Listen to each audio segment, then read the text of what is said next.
नहमदुहु व नसल्ली अला रसूलिहिल करीम अम्मा बाद फ़अऊज़ु बिल्लाहि मिनश शैतानिर रजीम बिस्मिल्लाहिर रहमानिर रहीम। इब्न सीना दारुल इलाज एंड रिसर्च सेंटर के मालूमाती चैनल हर्बलिस्ट टीवी 786 से मैं हूं आपका मेज़बान हकीम अब्दुल सत्तार बासिर।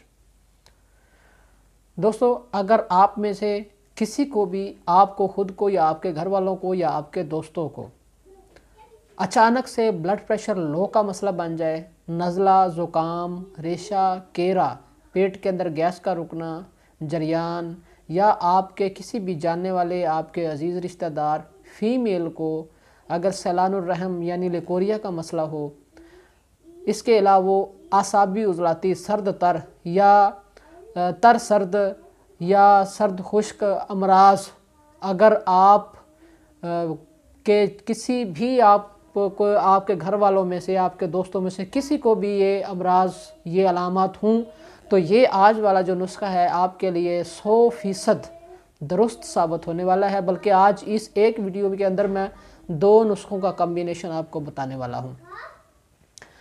तो दोस्तों, सबसे जो पहला नुस्खा आपके गोश गुजार करना है वो 3 अज्जा के ऊपर मुश्तमिल है, जिसमें लौंग, दारचीनी और जलवतरी, जिसमें ये 3 चीज़ें हैं। कानून मुफरद अज़ा की फार्माकोपिया में इसको शदीद नंबर 3 यानी उज़लाती गुद्दी शदीद के नाम से भी याद किया जाता है। और इसके मुख्तलिफ, इसका जो तीनों चीज़ों का जो वज़न है अलग-अलग, वो मुख्तलिफ हुक्मा ने मुख्तलिफ रखा है, जबकि हमने इसका वज़न बराबर रखा है। और इसका इंतहाई बराबर वज़न रखने से इंतहाई तेज़ नुस्खा बन जाता है। इसकी मिकदार खुराक भी कम हमें इस्तेमाल करवाते हैं, यानी लौंग, दारचीनी और जलवतरी। अगर आपको जलवतरी न मिले तो इसकी जगह पर राई या तारा मीरा का इस्तेमाल भी आप कर सकते हैं। लौंग, दारचीनी, जलवतरी या तारा मीरा, आप इसको बराबर वज़न ले लें। बराबर वज़न करके आप इनका सफ़ूफ़ तैयार कर लें और कपड़ छान कर लें। सफ़ूफ़ तैयार करके कपड़ छान कर लें या बारीक छलनी से छान लें और ये आप इस्तेमाल कर लें।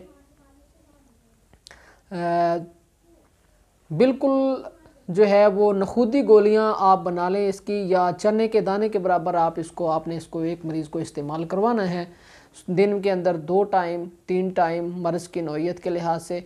और जितने मैंने अभी इसी वीडियो के अंदर अलामत बताई हैं, अगर वो अलामत मुज़मिन हैं, पुरानी हैं, तो इसके साथ आप ये हब्बे साबर का नुस्खा इस्तेमाल करवा सकते हैं, जिसमें आपने हंजल यानी तुम्मा जानते हैं आप, आम तौर पर पंजाब में खेतों में होता है हंजल, और इसमें आपने दूसरे नंबर पर राई या जलवतरी, दोनों में से कोई ना कोई चीज़, और तीसरे नंबर पर आपने गंधक आंवला सार, ये भी आपने बराबर वज़न ही लेकर डालकर बना लेना है कंपाउंड।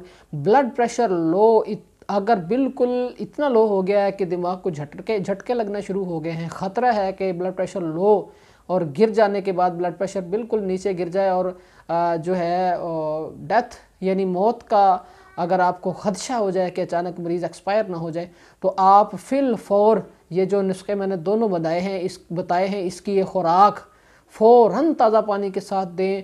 और फिर उस 10-15 मिनट तक उस मरीज़ को अपने सामने लिटाए रखें और फिर उसका चेकअप करें, बीपी दोबारा से चेक करें और 10-15 मिनट तक आप रिज़ल्ट को मद्देनज़र रखते हुए दूसरी डोज़ दें। और इंशाल्लाह 2-3 खुराकों से आप देखेंगे कि मरीज़ का ब्लड प्रेशर जो है वो आहिस्ता आहिस्ता उठना शुरू हो जाएगा और 3 खुराकों तक लगभग मरीज़ का बीपी नॉर्मल रेंज में आ जाएगा। ये इतनी ज़ूद असर, इतना तेज़ नुस्खा है कि एलोपैथी की कोई दवा भी इतनी तेज़ ब्लड प्रेशर को उठाने के लिए इस्तेमाल आज तक हमने नहीं किसी डॉक्टर को करवाते देखा। मैं उम्मीद करता हूँ कि आज के इस वीडियो के अंदर बताया गया दोनों नुस्खे आपको बहुत पसंद आए होंगे और आप इनको बनाएं, इस्तेमाल करें और रिज़ल्ट के बाद हमें फ़ीडबैक दें। अच्छा रिज़ल्ट मिले तो अप्रिशिएट करें, हमारे चैनल को लाइक करें, सब्सक्राइब करें, बेल आइकन को दबाएं, वीडियो को शेयर करें। मिलते हैं दूसरी नई वीडियो में, तब तक के लिए इजाज़त। अस्सलामु अलैकुम व रहमतुल्लाहि व बरकातहू।